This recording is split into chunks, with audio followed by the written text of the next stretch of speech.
welcome to Flight Club. I'm your host, the Smithie D. The first rule of Flight Club is you do not talk about Flight Club. The second rule of Flight Club is you do not talk about Flight Club.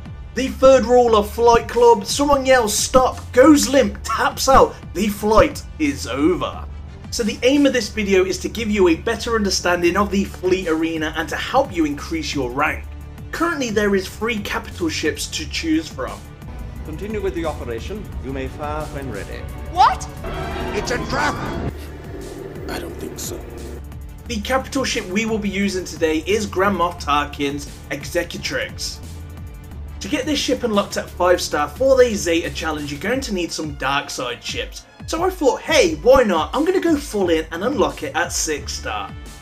I can tell you this, I don't regret it. I use this ship in the arena every single day, but really I've got no choice because I don't have the home one at 6-star, so it has to be the Tarkin ship. And I'm sure a lot of you guys can relate with me on that. If you don't have lots of light side ships and you went for them dark side ships for the Zeta challenge, you can definitely relate that you can only really go the Tarkin way.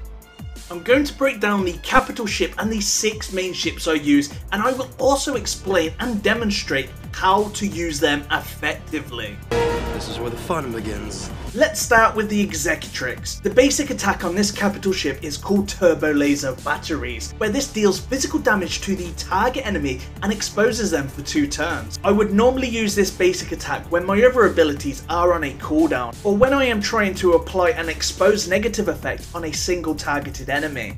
The first special ability is called Executive Order, which has a 3-turn cooldown. All allies gain 40% turn meter and offense up for 1 turn. Empire allies also gain potency up for 1 turn, and this ability starts on a cooldown. If I have all 5 of my ships present, then I would favour this ability and try and time it for when my ships are in stealth from my scimitar. I will explain this in more detail once we start discussing turn orders. The second special ability is called Heavy Iron Cannon, which has a 4-turn cooldown. This ability deals physical damage to all enemies with a 55% chance to inflict an ability block for 1 turn. This attack deals 35% more damage to debuffed enemies. So you really want to be using this ability for ability blocks or increased damage versus enemies that have negative effects applied to them. The last special ability is called Imperial Assault and has a 5-turn cooldown. This deals physical damage 12 times to random enemy targets. Target locked enemies are also stunned for 1 turn. This ability starts on a cooldown. This ability is amazing and can easily grab you the win when the odds are stacked against you. This capital ship comes with a crew ability called Victory at All Costs, and it's very similar to a leadership or a unique. Allies deal 15% more damage for each debuffed enemy. This bonus is doubled for Empire allies, so that's going to be a total of 30%. Reinforcement bonus is reinforcements gains potency up for 1 turn. So what you're looking at here is this. For each debuffed enemy, your ships are going to be receiving an extra 15% more damage. 5 debuffed enemies, that's 75% more damage for non-Empire ships.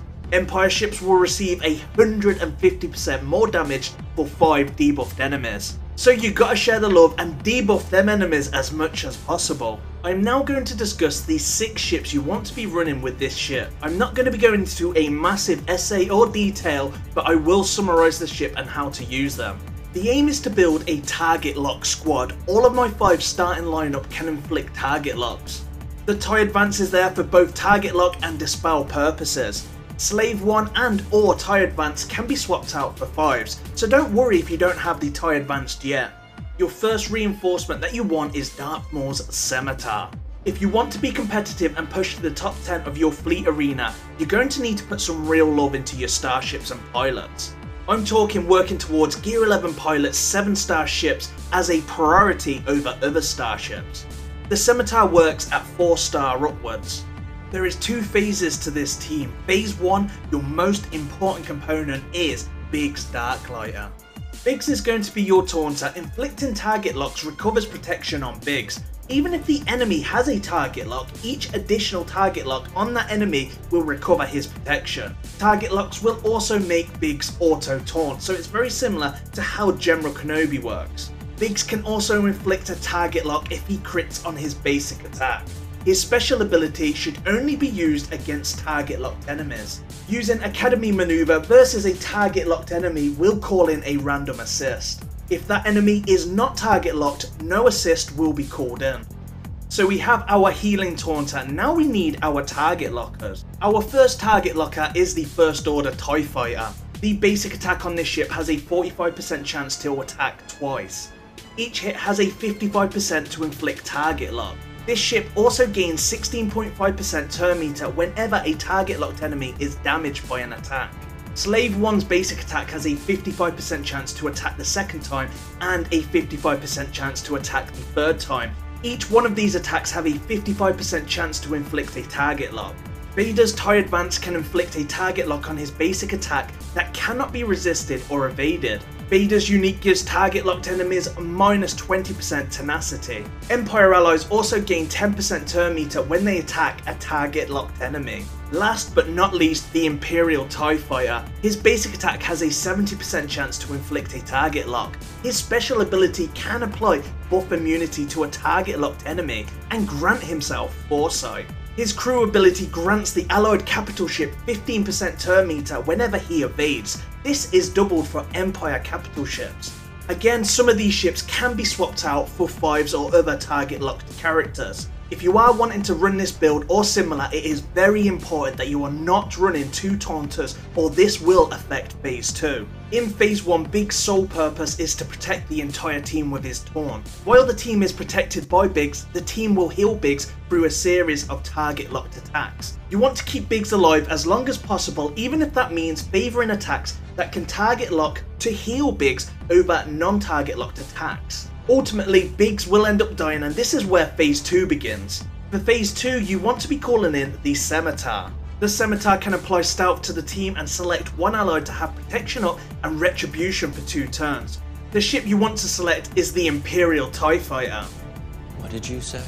The TIE Fighter is an evade machine, and each evade the TIE Fighter does gives Tarkin's capital ship 30% turn meter. This ship may be really squishy, but it evades a lot and has protection up. If the TIE Fighter is hit, it will counterattack, so it is a win-win situation. While the rest of the team is stealth, they will gain 32.5% offense boost. If you can time it right with the evades given Tarkin's capital ship turn meter, you will also be able to use Executive Order, which will give your entire team 40% turn meter and offense up, ultimately giving your stealth ships a ton of offense. This is why it's really important that you do not run 2 taunters, as a taunter will override the stealth mechanic. If Biggs is still alive when you call in the Scimitar, then you cannot use this tactic and you would need to place the retribution on Biggs. So we have summarised all ships, now we're going to go into a battle, and I really want you to watch closely on the attacks I use and the tactic I take. I will still guide you through this, but this battle is going to go very quick. On turn 1, I'm going to be using basic attacks when possible to apply a target lock to get our Biggs to taunt.